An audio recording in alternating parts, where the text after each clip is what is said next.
예, 동지들 반갑습니다. 그 쉬는 시간 10분 동안에 그 질문과 의견들 좀 정리하시고 그 모든 이제 토론자들 토론이 마무리된 후에 바로 이제 이어지니까 뭐 그렇게 정리를 좀 하시고 하셨으면 좋겠습니다. 30분 뭐 간략하게 발제드리도록 하겠습니다. 먼저 이제 2000 그 자료집 10페이지를 보시면은 옆에 이제 민주노총 정치 방침과 총선 방침이 나와 있죠. 민주노총 정치 방침은 사실 12년 만에 만들어진 겁니다. 12년 전에 어떤 일들이 있었냐? 배타적 지지 방침이 붕괴했죠. 민주노동당 그리고 그 뒤를 이었던 통합진보당에 대한 배타적 지지 방침이 붕괴했습니다. 그리고 그 이유는 야권연대였죠. 상황들을 보시면 2023년에 이제 9월 대대 민주노총 대의원대를 몇 차례 이제 진행하면서 정치 방침과 선거 방침을 만들어냅니다.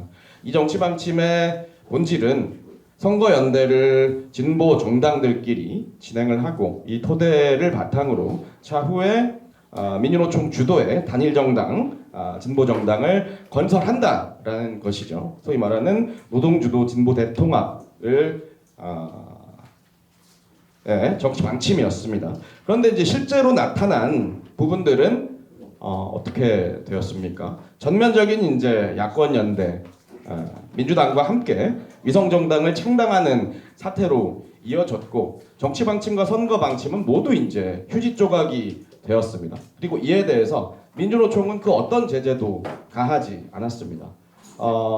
이것은 비례 위성 정당이 아니라 연합 정당이다라는 해석과 주장들이 난무했고 민주노총의 이제 사무총장과 전 위원장이 더불어민주연합의 비례 후보로 출마하거나 후보 경선에 신청했는데도 불구하고 여기 분명히 이제 징계를 한다라고 되어 있는데 하지 않았어요. 그렇다면 이제 이런 일들이 왜 발생한 거냐라는 부분들을 좀 따져봐야 될 것 같습니다. 12페이지 보시면은 정의당은 뭐 이제 독자 노선을 가는 것처럼 이제 얘기를 하죠. 그런데 정작 실제로 뭐 이제 중앙당 차원의 지역구 후보 단일화 협상들을 시도한 바가 있고 그리고 비례대표 의석 축소를 근거로 민주당과의 중앙당 차원의 협상은 중단한다 그렇게 밝혔으면서도 지역구 협상들은 여전히 열어놓은 채로 다 진행을 해왔죠. 그런데 이제 이거는 뭐 약과고 2016년, 17년 상황들을 생각해 보면은 더욱더 명확해집니다. 그 정의당의 야권 연대는 2016년, 17년 그러니까 총 대선이 연달아 있던 국면이었습니다. 그리고 이제 당시에 정의당의 제안은 민주당과의 연립정부 수립이었습니다. 총선 민주당, 국민의당 그리고 정의당의 야권 연대에 이어서 민주당과 대선을 같이 치르고 연립정부를 만든다. 그러니까 이제 장관 등을 통해서 공동의 정부를 구성한다라는 게 정의당의 공식적인 후보의 제안이었다라고 할 수 있습니다. 10페이지 하단 보시면은 공정경제 소득주도 성장, 경제민주화의 공통점은 민생을 살리겠다라는 것이다 라고 하면서 국민의당과 민주당에게 선거연대를 요청했고 당시에 국민의당은 끝까지 야권연대를 하지 않고 독자 노선을 고집했죠. 그 결과 국민의당이 돌풍을 일으켰습니다. 올해 이제 총선으로 보면은 조국혁신당을 연상하게 하는 돌풍이었어요. 그리고 그때마다 제3세력이 갑자기 튀어나올 때마다 정의당은 굉장히 선거에서 고전했습니다. 왜 그랬을까? 민주당과 다른 질을 가진 정치를 하는 정당이 아니라 민주당보다 좀 더 왼쪽에 있는 민주당보다 좀 더 매운맛의 민주당 정도로 스스로를 위치시켜 왔던 결과라는 거죠. 16년, 17년에 선거연대에 이은 연립정부 수립 제안이 이제 아주 적나라하게 드러내고 있죠. 13페이지 보시면은 그 이념적 실천적 독립성을 만들려는 그 노력들이 아니라 일종의 이제 제3 정당, 그러니까 보수 여야를 제외하면은 3당으로서 캐스팅 보트를 쥐려는 노력들에 근거해서 연명을 해왔고 그 결과 민주당과 좀 더 비슷한 그 제3세력이 나오면 그 당이 정의당의 표들을 흡수하면서 고전하는 상황들이 이어졌다라는 것이죠. 그게 바로 이제 조국혁신당의 등장 이후에 정의당의 선거 참패 그리고 16년 당시에 안철수 세력이었죠. 의 등장에 이은 정의당의 참패를 마찬가지로 오버랩되는 상황들입니다. 그간에 이제 뭐 조국 사태 등등에 있어서 굉장히 중요한 국면이었습니다. 그리고 조국 사태가 그렇게 귀결이 됐다라는 부분들은 16년, 17년 그 촛불이 남긴 마지막 여진 그 지형들마저 완전히 싸그리 없애버리는 효과들을 만들었고 그 과정에서 정의당은 조국의 법무부 장관 임명에 동의를 했죠. 그리고 그랬던 내부적인 맥락들은 선거법 개혁이었습니다. 선거법 비례연동. 그런데 이제 거기에서 다시 이제 위성정당 문제로 귀결해 버린 거죠. 민주당의 이제 배신이 이어졌던 상황들입니다. 결국 이런 그 정치적인 그리고 실천적인 종속성, 민주당에 대한 종속성들은 정의당의 이제 기원 그 자체에서 나오는 것이죠. 민주당은 사실 이제 반개 세력들을 포함해서 창당을 했죠. 국참당이라는. 두 번째로 실체를 독립적인 실체를 갖추려는 노력보다 일종의 우리가 집권하면 잘할 수 있다. 우리도 안보의 전문가가 있다. 우리도 청년 정치를 잘할 수 있다. 이러면서 이제 전문가 정치, 실체 없는 청년 정치, 굉장히 기획 사업으로서 배치를 해 왔다라는 거죠. 심상정 전 대표가 뭐 자주 하던 말이 있죠. 운동권 정당을 벗어나야 집권할 수 있다. 민주노총 당을 벗어나야 집권할 수 있다. 실제로 그렇게 됐죠. 운동권 정당이 아니게 됐고 민주노총의 정당이 아니게 됐습니다. 그 결과 정의당은 몰락한 것이죠. 내부에서 장혜영 전 의원이건 또 누구죠? 유호정 전 의원이건 보수 세력까지 연합해가지고 합당을 하자. 제3지대 정당을 만들자. 그러니까 뭐 금태섭류 뭐 이런 그 구민주당 세력들이랑 만나야 된다. 심지어 이제 이준석이랑 만나러 가기로 했죠. 이런 주장들이 난무해도 징계는커녕 제어조차 불가능한 국면까지 왔었고 이것은 바로 이제 그 소위 말하는 제3당 민주당과 독립적인 정당이 아니라 그냥 좀 더 캐스팅 보트를 행사할 수 있는 정당 정치공학에 이제 집착해온 그 귀결이라고 보여집니다. 그럼 12년 총선 14페이지 보시면 어떻게 했느냐? 최종적인 그 정치 세력화의 한 순환의 마감은 올해 총선이 드러냈다라고 생각합니다. 그런데 그 작은 귀결들을 드러냈던 거는 2012년 총선 국면이었다라고 보입니다. 아까 이제 잠시 말씀드렸듯이 민주노총의 정치선거 방침은 야권연대였습니다. 15페이지 이제 박스 안에 보시면은 당시 이제 민주노총 김영훈 집행부의 반MB 민주대연합이 이제 민주노총의 정치선거 방침이었습니다. 그래서 반MB 1대1 구도 형성 이행 방안, 민주노총은 진보정당과 함께하는 야권연대 단일 후보를 연대 후보로 지원한다. 그러니까 민주당과 진보정당이 후보 단일화하면 그 후보가 민주당이건 그 누구건 간에 국참당이건 그 누구건 간에 민주노총의 지지 후보다라는 것이죠. 비정규직법, 정리해고제, 파견법, 기간제법을 만든 사람들을 노동자들이 지지해야 되는 일이 생겼던 것입니다. 그리고 그 명분은 당연히 새누리당 심판이었다라는 것이죠. 그 과정에서 소위 말하는 배타적 지지 방침은 자기 붕괴합니다. 민주당을 지지해야 되는 판국에 진보신당을 지지하지 못할 이유, 사회당을 지지하지 못할 이유가 뭐냐, 녹색당을 지지하지 못할 이유가 뭐냐라는 것이죠. 그 결과 이제 굉장히 이제 진보 그 배타적 지지 방침이라는 강제 단결 방침이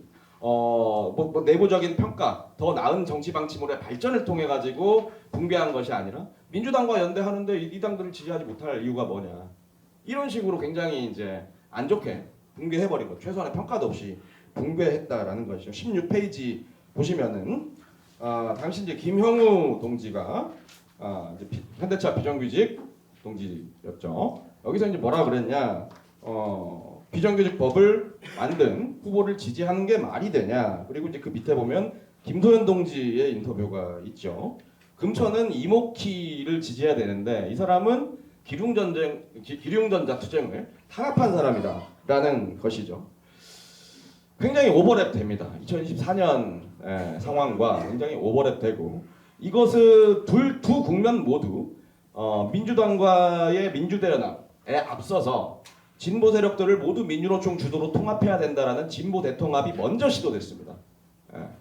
전혀 모순되지가 않는다라는 거죠. 그러니까 2023년에 이제 그 민주노총의 정치 방침, 민주노총 주도로 당을 만든다라는 정치 방침은 잘 만들었는데 이게 이행이 되지 않아서 문제이냐?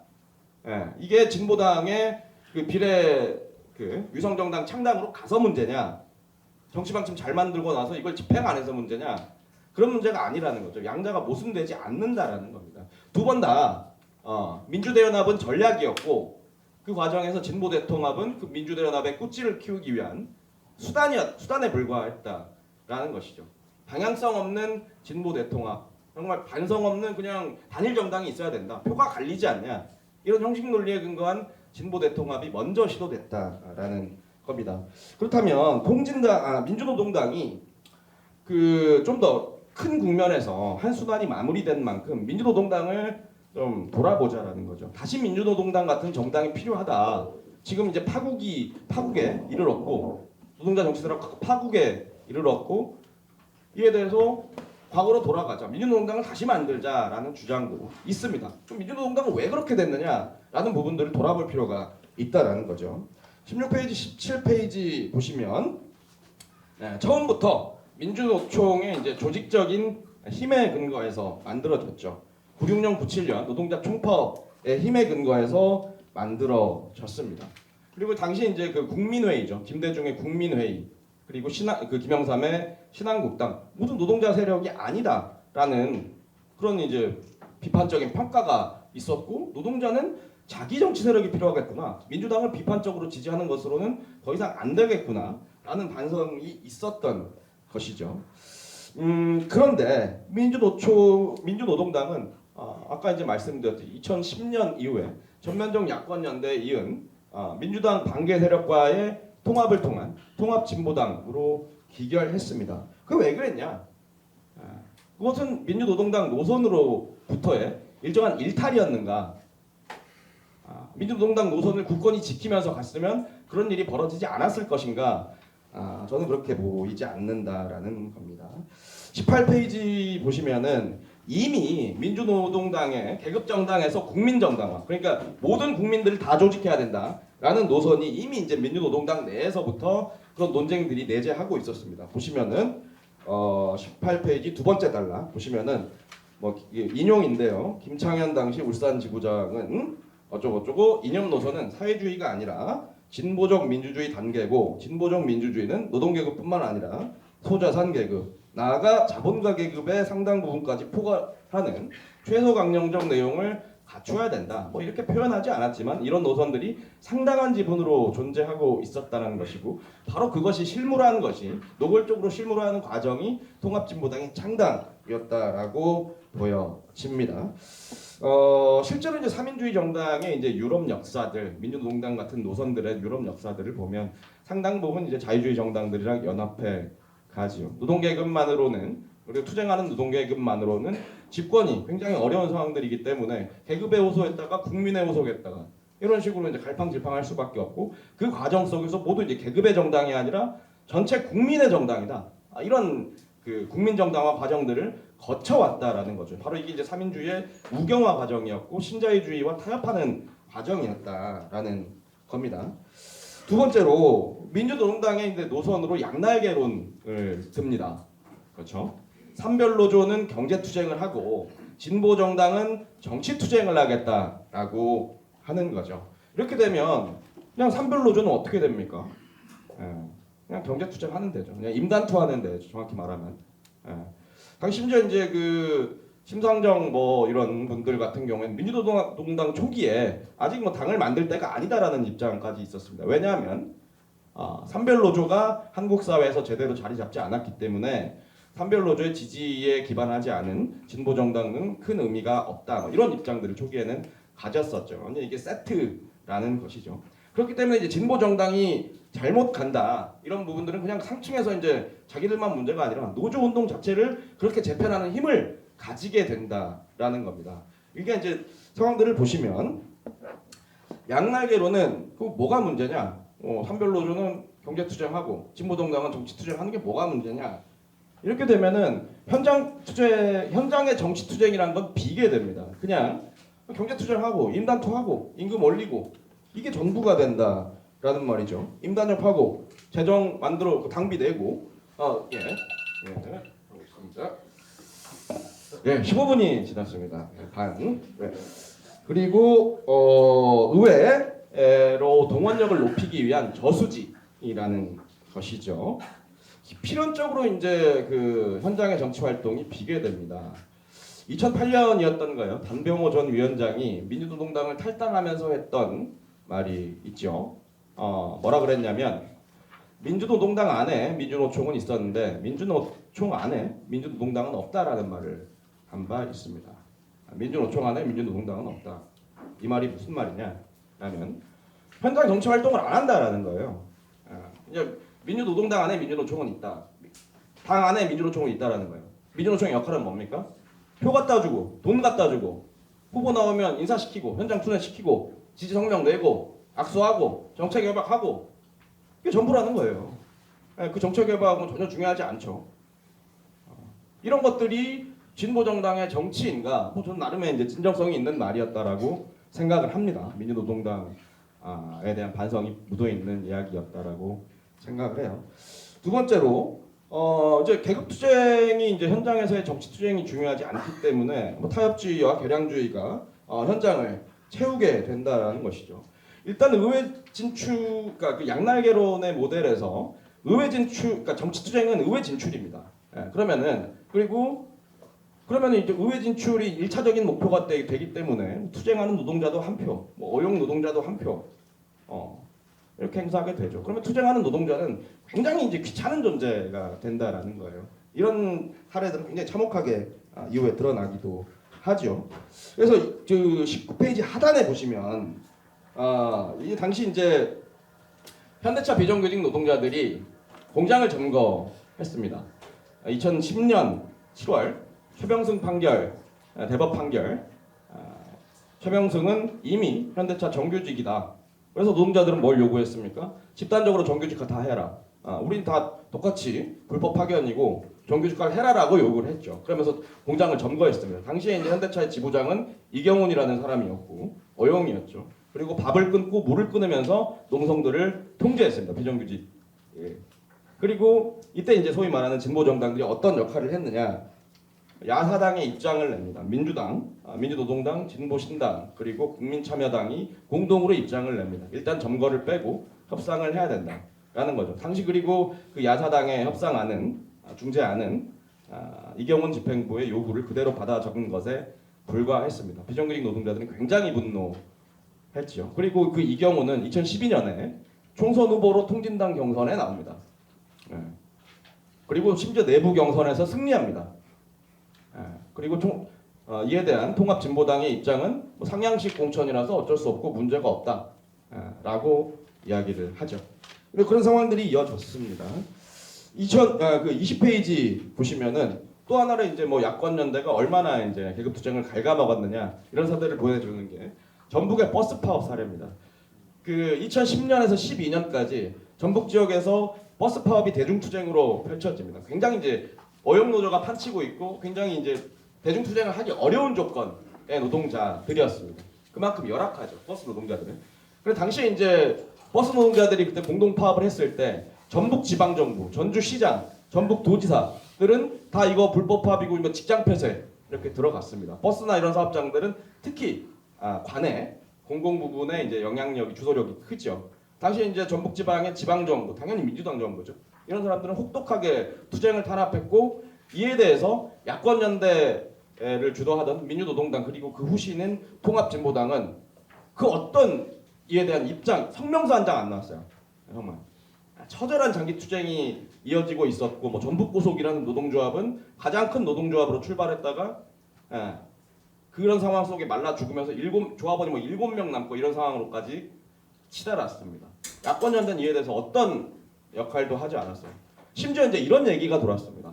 소탐 대신하지 말자고 통진당 전북도당이 그렇게 결정을 했다는 후문이 있었어요. 이게 뭐냐? 소탐은 버스 노동자들의 이제 그 당에 대한 지지. 대실은 뭡니까? 연립정부를 놓치는 것이죠. 민주당과의 연대가 상실되는 그게 대실이라고 봤던 거죠. 정말 참혹한 거죠.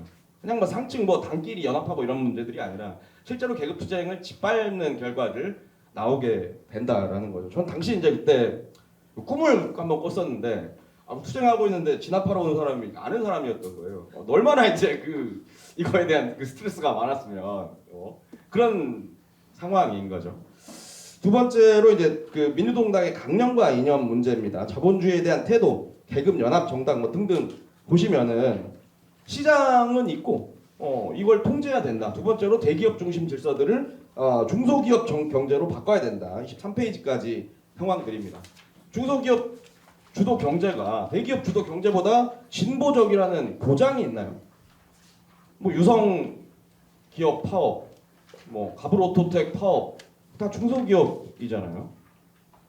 부품사들에 대해서 혹독하게 중소자본가들이 탄압을 한단 말이에요. 대기업보다 지불 능력이 떨어질 수밖에 없고 자본으로서 자기를 유지하려면 더욱더 혹독한 노동자 탄압을 할 수밖에 없는 게 중소자본들이라는 거죠.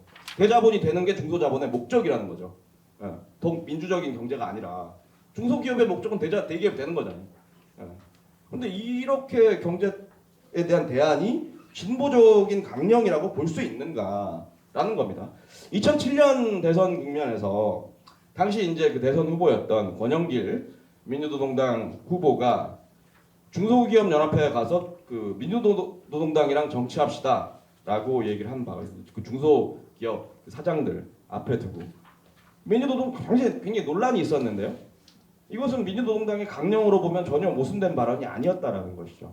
강령은 실제로 그런 강령이었다라는 거고, 심지어 이제 뭐 영국 노동당 강령 이런 걸 봐도 삼인주의 강령에도 한참 모자라는 강령이었다. 그래서 민주노동당을 다시 만드는 것은 우리의 대안이 될 수 없고, 실제로 이념과 주체 그리고 그 이념을 실현할 경로, 그 계급 투쟁을 명확히 해야 된다. 이념으로서의 사회주의, 주체로서의 노동계급, 그 수단과 경로로서의 계급 투쟁을 명확히 할 필요가 있다라는 겁니다. 현 정세 조건들을 보시면 정말 그 자본주의 위기가 심각하게 보고 있습니다. 유럽의 총선 결과들을 보시면 25페이지에 이제 그 까맣게 된 부분들입니다. 유럽 보수 개혁당 여기가 이제 강경 보수와 극우 그룹들, 정체성과 민주주의 이 그룹이 이제 극우 그룹들입니다. 여기서 정체성이라는 것들은 이민자들이 너무 많이 와가지고 이주 노동자들이 너무 많이 들어와가지고 이 백인의 유럽이 흔들리고 있다. 이 백인 민족의 유럽을 지켜야 된다. 이런 얘기지요. 이런 정당들이 확대하고 있어요. 그리고 기타 욕을 봐도 처음으로 이제 진출한 정당들 같은 경우에는 당을 아직 유럽 의회 정당을 안 정한 상태로 이제 투표를 하는데 독일 대한당, 뭐 헝가리의 이제 극우 집권한 정당 등등이 이제 이 부분들을 차지해 가고 있습니다. 왜 그러냐? 삼인주의와 자유주의가 몰락하고 있기 때문입니다. 실제로 이제 이미 대처 시기를 거치면서 대처에 이제 혹독하게 노동자들을 때려잡았던 대처 시기를 거치면서 상당 부분이 이제 사회적 자유주의로 퇴행했죠. 생산수단 국유화, 뭐 서비스, 뭐 교통수단 등등을 모두 이제 사회적으로 소유해야 된다. 이런 강령들은 이미 싹 다 빠졌단 말이에요. 유럽 3인당들에서 그냥 자유주의 정당보다 좀 더 개혁적인 정도 이런 얘기들을 해왔고, 보수 정당, 그러니까 자유주의 정당의 경제 정책들, 민주당의 정책들과 3인주의 정당, 진보 정당들의 경제 정책이 별반 다를 바 없는 수준으로까지 왔단 말입니다. 아까 이제 그 진보 정당의 강령들에서 보이듯이 그냥 시장 질서의 유지예요. 별반 다 다르지 않아요. 그 상황에서 진짜로 이제 극우들이 나오는 거죠. 옛날 같이 무슨 뭐 다 민영화해야 된다 그러지 않습니다. 이제 유럽 극우들은 뭐라 그러냐면은 아니 우리 선량한 유럽 노동자들이 받아야 할 혜택들을 저 어디 뭐 아랍에서 온 그런 불법적인 이민자들이 차지하고 있다. 그래서 노동자들이 지금 탄압받고 있다라는 거예요. 복지국가를 지켜야 된다. 누가 우리가 지키겠다라고 하는 게 유럽 극우의 현재입니다. 동지들 어떤 생각이 드십니까? 저는 건설노조가 생각납니다. 불법적 이민자 이주 노동자들이 와가지고 우리 그 선량한 내국인 건설 노동자들의 몫을 빼앗고 있다. 노동운동이 제 역할을 못하고 노동자 정치가 제 역할을 못하니까 극우가 유럽을 장악하고 있는 거예요. 이 상황들은 어떻게 만들어졌느냐라는 것이죠. 한 번의 기회가 뭐 유럽 그 2008년 금융위기 이후에 굉장히 기회가 있었다라고 생각합니다. 특히 이제 남유럽 재정위기, 이제 그리스 이런 위기 이 이후에 뭐 시리자라는 정당이 떴죠. 그러다가 완전히 몰락했습니다. 예. 수십 번간의 이제 총파업을 거쳐서 이제 2015년 집권했는데 당연히 이제 그 국민투표 이런 것들을 통해 가지고 압도적으로 긴축 반대를 요구했어요. 유럽연합과 유럽중앙은행, IMF의 요구를 거부해야 된다라고 이제 이야기를 한 거죠. 연금 깎고 해고 늘리고 뭐 기간 산업 팔아가지고 항구 팔아가지고 거기 이제 항구들이 많으니까 글쎄 그거 갚아서 빚 갚아라라는 요구들을 했는데 이에 맞서라라는 게 이제 그 국민의 요구였다라는 거죠. 근데 이에 대해서 국민투표 이후에 단 3일 만에 그 전보다 더 가혹한 조건으로 합의를 해버렸습니다. 신자유주의 집행자가 돼버린 거죠. 당시 상당히 많은 논자들이 시리자를 대안이라고 봤습니다. 그리고 시리자의 강령에는 혁명과 개량 혹은 뭐 개혁이 구분되지 않은 형태로 남아 있었어요. 뭔가 뭐 구렁이 담 넘어가듯이 싸우다 보면은 제도 내에서 싸우다 보면 혁명으로 갈 수 있다라는 이야기를 했었다라는 거죠. 그 상황 속에서 시리자는 수사의 모습들은 뭘 드러냈느냐? 결국 혁명이랑 개량은 구분되는 거다. 체제 내에서 뭔가를 하려는 세력과 체제를 넘어가려는 세력의 실천은 달라질 수밖에 없고 달라야 한다라는 것들을 내는 거죠. 완전히 몰락한 것이죠. 얘들은 좀 살펴보시면 좋을 것 같고요. 바로 이제 이런 그 상황들을 겪었기 때문에 지금 뭐 이제 혁명적 세력, 좌파 세력의 약진들이 드러나지 않는 것이죠. 그런 상황들이라는 겁니다. 그 공백들을 일단은 현 단계 국면에서는 우선 극우들이 먹어 들어가고 있고 이런 상황이라는 것이죠. 경과가 있다라는 거예요. 그래서 이제 노동자의 정치 운동들은 무엇을 해야 될 거냐? 29페이지 보시죠. 우선 이제 민주당과 독립적인 정치 운동들을 만들어야 된다. 그러려면 민주노총부터 우선 계급적으로 세워야 된다라는 거예요. 저는 최근에 계급 소위 말하는 계급 투표가 나타났던 가장 최근의 사례는 2016년이라고 생각합니다. 정의당이 이제 뭐 그런 야권연대 제안이 있긴 했었지만 실제로 뭐 창원, 성산, 울산 뭐 이제 동구, 북구에서 계급 투표가 실제로 일어나서 심지어 이제 뭐 통진당 사태 이후에 뭐 지금 진보당 하는 동지들은 당을 갖고 있지도 않은 상황이었습니다. 근데 어떻게 그랬냐? 노동계약 저지 투쟁이었어요. 2015년에 이제 총파업 총궐기 운동 뭐 있었고 바로 그런 부분들이 민주당과 다른 그 독립적인 노동자 투쟁 그리고 그에 근거한 노동자 정치가 필요함을 알려냈다라는 거죠. 노회찬, 울산 북구, 윤종호, 김종훈, 심지어 이제 당도 없는 상황이었습니다. 그럼 그들을 묶어줬던 거는 사실 투쟁이었다라는 것이죠. 그 31페이지 보시면은 그렇다면 민주노총 단일정당 건설론이 뭐가 문제냐라는 거예요. 민주노총의 이제 정치 방침에 뭐라고 돼 있냐면 직접 정치, 뭐 광장 정치를 얘기를 합니다. 이제 그게 뭐냐라는 거예요. 노동자가 뭐 후보 많이 나오고 선거운동 열심히 하는 건지, 광장 정치는 광장에 나와가지고 그 보수 정당들을 압박하는 건지. 만약에 그런 것들이 그 광장 정치와 직접 정치라면 그런 정치는 민주노동당 때도 광장 정치와 직접 정치가 있었다라는 것이죠. 모두 이제 그 선거 때마다 민주노총을 축으로 진보 정당들을 통합하자는 제안들이 나옵니다. 그리고 상당 부분이 이제 선거를 경유해서 선거를 목적으로 이루어진단 말이에요. 근데 과연 그런 식으로 선거를 목적으로 하는 그 정당 통합 제안이 얼마나 의미를 가질 수 있고 기존 정당과 다른 정치들을 만들어낼 수 있는가 굉장히 이제 그 회의적이다라는 거죠. 결국은 노동자가 정치 세력이 된다라는 게 뭐냐라는 거예요. 그 근본적인 질문을 던질 때라는 말이죠. 그건 의회에 더 많이 진출하는 게 아니라 노동자가 정치 투쟁을 만든다. 노동자가 정치 투쟁의 주체가 된다라는 거예요. 그 진보 정당의 정치 투쟁을 맡기고 소위 정치 투쟁을 맡기고 그 누군가를 대리해서 하는 것들이 아니라 자기 스스로 자기 현장에서 정치 투쟁을 만들어낸다라는 겁니다. 노조법 2, 3조 굉장히 중요하죠. 근데 그 투쟁의 주체가 누굽니까? 여기 있는 비정규직 동지들이죠. 내가 대신 자본가 원청 자본가에 대항해서 나의 노동 3권을 행사하겠다. 그 파업 자체가 노조법 2, 3조 개정 투쟁인 거죠. 그런 투쟁들이 모여야 되는데 그것들이 안 이루어지고 그건 그냥 민주당이 해주는 거. 윤석열이 또 거부권 행사해. 또 올려. 이게 몇 번째나 반복되고 있단 말이에요. 우리는 언제까지 이걸 지켜보고 있어야 되냐는 거죠. 그 상황을 깨부수는 게 노동자의 직접 정치다라고 저는 생각을 합니다. 세 번째로는 제국주의의 열강 투쟁 전면화 상황에서 진영론을 청산해야 된다라고 생각을 합니다. 이 부분들은 사실 이제 뭐 규칙 기반 세계 질서론이라고 사실상 미국이 주도하는 세계가 유일한 대안일 수밖에 없다. 중국과 러시아가 잡으면 더욱더 뭐 이제 큰일이 난다. 그래가지고 팔레스타인도 연대 안 합니다. 이런 분들은 심지어 팔레스타인 투쟁은 더욱더 이제 중동과 아랍의 질서를 어지럽히는 투쟁이기 때문에 안타깝지만 우리는 이 투쟁에 연대하지 말아야 된다. 이스라엘과 미국 주도의 질서가 있어야 된다. 이런 얘기들을 하는 거죠. 두 번째로 북한과 중국과 러시아가 일종의 이제 민주기지, 민주적 기지, 반제국주의 기지, 사회주의 기지다라고 하면서 핵보유를 일종의 평화적 수단, 평화를 진전시키는 수단으로까지 의미화하는 동지들이 있습니다. 뭐 브릭스 블록이 대안이다, 우리도 거기 가야 된다라는 대안들. 이게 무슨 뭐 이제 사회주의 정치 운동, 노동자 운동들을 응원단으로 만드는 거죠. 그러면 안 된다라는 거예요, 실제로. 그 다음으로 위기 정세에 조응해서 현장 분해 운동을 확대해야 될 때다라는 겁니다. 당 기구가 자기 현장에 있어야 된다라는 거예요. 동지들 많이 뭐 진보 정당 여기 소속되어 있는 동지들도 있을 겁니다. 그런데 노동자가 통상적인 진보 정당에서 당원이 되는 때는 현장 밖에서 나올 때입니다.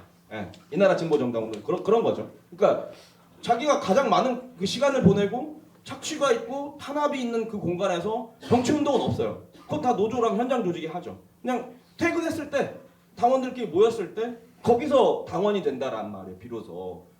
그러면은 현장의 정치는 비는 거예요. 그게 바로 양날개론, 아까 말했던 산별노조는 경제투쟁하고 진보정당은 정치투쟁한다. 이 양날개론의 굉장히 큰 폐해고 모순이다라는, 바로 이제 거기서 현장 안에 정치 분해가 있어야 된다. 그러면 노조랑 겹치면서 할 거냐? 경합할 필요는 없는 거죠. 그래서 좀 더 거시적인 목표들을 제시하고 현장을 정치화하는 선동들을 진행할 수 있어야 된다. 그 다음으로 그 윤석열 퇴진 정치 총파업, 이게 이제 정치 세력화의 당면 과제라고 생각합니다. 아까도 말씀드렸지만 정말 이제 뭐 거부권 수십 번 하면서 민주노총 요구는 뭡니까? 노조법 2, 3조 통과시켜라 라는 거 아니에요. 거부권 거부 뭐 연대 무슨 만들고 그러잖아요. 정작 자기 힘으로 어떻게 돌파하지를 못하고 있어요. 그러니까 민주당이 의탁하고 있고 수십 번 지리하게 그냥 의회를 쳐다볼 뿐인 정세들이 나오고 있는 거죠. 16년과 17년의 다른 정세가 뭡니까? 지금과의 다른 정세? 지금은 거리로 안 나와요. 16년, 17년에는 일단은 거리로 나왔단 말이에요. 근데 거기서 민주당이 장악을 해버렸죠. 한상균 집행부에 저는 여러 번 기회가 있었다고 생각합니다. 11월 30일 총파업이 있었고 그 총파업이 미약한 상황에서 1월, 2월 국면에 이제 더 밀고 나갈 수 있는, 그게 한 번 끝났다고 해서 끝난 게 아니니까 광장을 점거하는 국면들, 그리고 이제 6월에 이제 뭐 사회적 총파업 4월이었나? 그러니까 그런 부분들이 있었는데 이 국면들을 일관되게 밀어나가지 못했어요. 굉장히 큰 기회들을 만들었고 뭐 일종의 전투성들을 계급에게 이제 감동을 줬다라고 생각하는데 그 감동에 준하는 실무적인 그 대중적인 정치 투쟁들을 굉장히 중요한 국면에서 벌여나가지는 못했다라고 생각합니다. 옆에 계시지만 죄송한데 여튼 뭐 그렇고요. 지금의 상황에서 그럼 뭐 어떻게 할 거냐? 저는 어쨌든 아주 미약한 시작이 될 수 있겠으나 정치 총파업을 우리 목표로 내걸어야 된다. 그리고 필요시 이제 뭐 정치 총파업 조직위원회, 뭐 정치 세력들이랑 현장 세력들이 같이 하는 거죠. 이런 부분들을 만들면서 노동자 계급을 정치 투쟁화시키고 우리 손으로 윤석열을 끌어내릴 수 있을 때, 그런 가능성들을 보일 수 있을 때 다른 정치 세력화의 가능성, 그 부분들이 만들어질 거라고 생각합니다. 그 실물적인 가능성 속에서 현장 정치 분노의 운동의 가능성들, 이념으로서의 사회주의, 주체로서 노동자 계급, 수단으로서의 계급 투쟁, 이런 것들을 일기를 제대로 청산할 수 있는, 민주노동당부터 2024년 이까지의 일국면들을 제대로 청산할 수 있는, 비판적으로 청산할 수 있는 그런 가능성들이 만들어질 거라고 생각합니다. 이상입니다. 네, 백종원 선생님 고생하셨습니다.